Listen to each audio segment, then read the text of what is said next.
Okay, I'm just going to give you a little studio tour, especially today, how I produce full string sections in my studio. First of all, I do the musical arrangement, and you need to know how to do that. But this arrangement today is not mine. I'll just acknowledge my ex-Year 12 student, Anthony, because he's done a great job with this. He was in Year 12 last year, and I set him the task of doing a nice, simple school string orchestra arrangement for Nimrod from the Enigma Variations by Elgar. You'll agree, beautiful piece of music for strings. And I'm just going to show you how do I do that, how do I produce it. So up here we've got the yellow tracks there, 5 of them, the violin 1. And guess what I use to make that sound? I use a violin. And then the green tracks are violin 2, there's 5 of those. And again, I use a violin. Blue tracks are viola. And I use my viola, play my viola, and each track is a separate recording. I have to record it each time. So 5 times violin 1, 5 times violin 2, 3 times violin 3, viola, sorry, not violin 3, viola. And 4 times cello, and I record that using my cello. And then the purple tracks down the bottom are 2 double bass tracks, which I use, guess what, a double bass to record. So I'm using the actual violin, viola, or cello double bass, and I'm playing that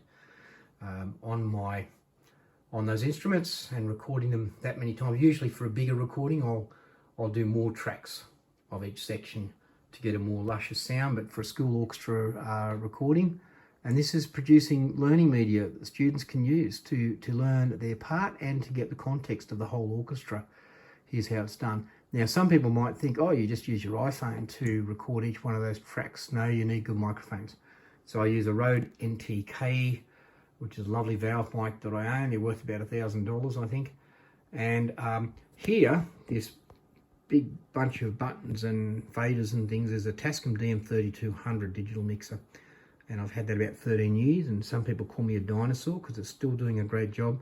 However, it doesn't work as an audio interface anymore because Tascam stopped making producing the firmware updates. So it won't work with the computer for that, but it's separately on a USB. It plugs in the computer and acts as what we call a control surface. When I've got that many tracks I'm dealing with here, I really like to be able to control the level and also what we call the transport. See, so that controls, and then here, master volume, and then I can locate to different parts of the recording as I'm mixing down and mastering that.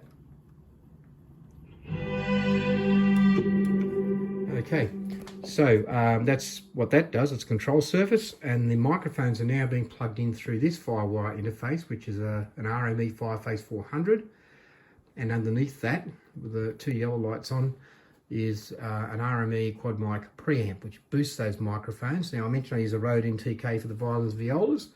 Used to use a Rode NT3 for you technically minded sound engineers out there for the cello and double bass, but I'm experimenting with a Sennheiser floor mic or boundary mic that I picked up, which works great as a live amplification mic for lower strings, but it's also really great also for recording and getting a nice full sound through that preamp. And I'm playing it back through my Yamaha HS5 monitors. Here's how it works. Okay, let's just have a look at it.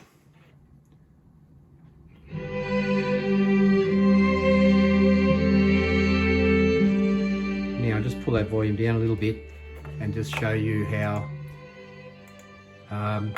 okay, you can see all the different levels there, and each one of those levels is controlled by faders here, okay? And then also, if we go over here, by the way too, I can also control what we call the pan. If you're in a concert hall listening to an orchestra, the first violins are over on your left, and second violin's a little bit to the right of those. Viola's down the middle, cello's on your right, and the double basses are generally over on your far right, down the back behind the cellos, and That's how orchestras worldwide are structured, how the string section is set out on the stage or in the recording hall. So that's what I replicate. Go over here and you can see how I add I was just about to go to repeat, graphic equalizer. So I drop the high screechy parts of the violin down a little bit. I generally, for the sound engineers, about 6,000 hertz, 6 kilohertz upwards. I'm dropping all those high frequencies down by from 3 dB down to a full 10 dB. All right, give it a nice mellow warm sound. Multi-band compressor, tighten up a little bit, and here's the reverb. When I stop the recording, you can hear that echo. Oh, yeah, it sounds like it's in the bathroom, and that's a reverb plugin that I use. Very good reverb. So I mentioned this is a arrangement by my ex-student Anthony. We're going to go across now to the video score. Put your AirPods on, or good earphones, or good speakers, and sit back and enjoy the school string ensemble arrangement of Nimrod from the Enigma Variations.